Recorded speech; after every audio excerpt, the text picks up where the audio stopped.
먼저 자폐 스펙트럼 장애 아이들의 사주는 가 없습니다. 하지만 이것이 전부는 아닌데요. 더 중요한 것은 뭐냐면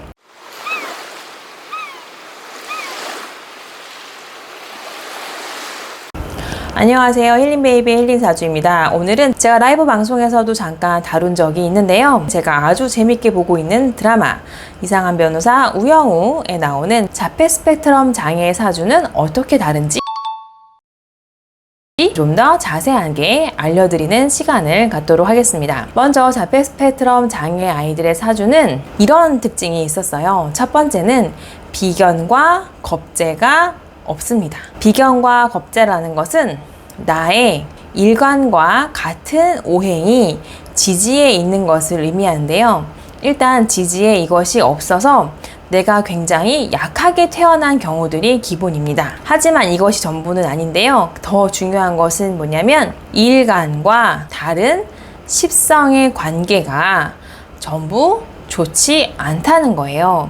자세히 말씀을 드린다면 아이의 사주에서 재성이나 관성이나 식상과 같은 나의 기운을 빼는 글자들이 나와의 관계가 12운성상에서 사지나 절지나 묘지로 이루어져 있는 경우가 대부분이었습니다. 이 이야기는 뭐냐면 내가 이 세상을 살아가는데 나를 도와주는 것들이 하나도 없다는 의미이기도 해요. 자폐 스펙트럼 장애 아이들의 삶을 생각해 보면 그럴 수도 있겠다는 생각이 듭니다. 사회적인 여건이나 여러 가지 면에서 아이를 도와주거나 힘이 되는 것보다는 다 힘들게 하는 것 투성이인 사주인 거죠. 보통 사람들 사주는 한 개라도 좋은 게 있거든요. 그것이 뭐 비견이든 인성이든 식상이든 어떤 것 하나는 그래도 양지거나 태지거나 이런 식으로 해서 살아갈 수 있는 구멍이 있는 사주들이 대부분이에요. 근데 정말 특이하게 발달장애나 자폐 스펙트럼 장애 사주들은 모두 나와의 관계가 좋지 않아서 삶이 굉장히 힘들게 구성되어 있는 사주라는 거죠.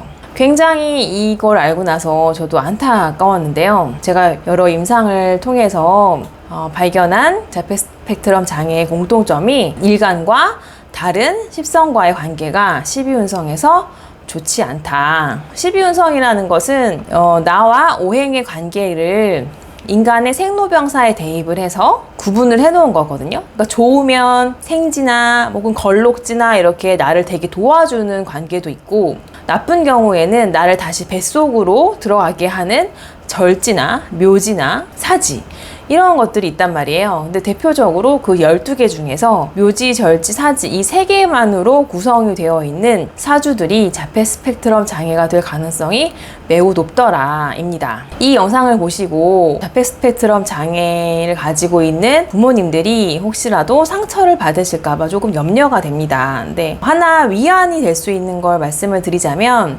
이렇게 태어났다 하더라도 우리가 대운이라는 것이 있어요. 그래서 대운에서 나에게 없는 것들이 들어오면 그것으로 충분히 살아갈 수 있거든요. 그 대운이 오는 시기가 저마다 다르고 어떤 대운이 오는지 다르지만 어쨌든 아이가 살아갈 수 있는 방법이 하나 이상은 주어질 수 있다. 그리고 그 시기가 온다라는 말씀을 드리고 싶어요. 그리고 혹시라도 우리 아이가 자폐 스펙트럼이 아닐까라고 고민하셨던 분들에게 이걸 가지고 혹시 비슷한 사주 결과가 나오면 조기 검진과 발견을 통해서 도움이 되었으면 하는 바람에 이 영상을 찍게 되었습니다. 이상한 변호사 우영우처럼 모든 자폐 스펙트럼 장애 아이들이 그렇게 뛰어나거나 현실을 잘 살아갈 수는 없겠죠. 굉장히 우리 사회가 그런 아이들 받아주기에 성숙하지 못한 상태라고 생각을 합니다. 이런 드라마도 나오고 여러 장애인 분들께 사회가 조금 더 편해질 수 있었으면 하는 바람이에요. 제 영상이 그런데 도움이 될 수 있을지는 잘 모르겠지만 어쨌든 모든 분들이 사회를 살아가는 데 있어서 사지나 절지나 묘지가 아니라 그래도 좀 생지, 태지, 살아갈 수 있는 힘이 되는 게 사주가 아니라 사회가 되었으면 하는 바람이 있습니다. 오늘 영상은 여기까지고요. 저는 다음 영상에서 또 뵙겠습니다. 고맙습니다.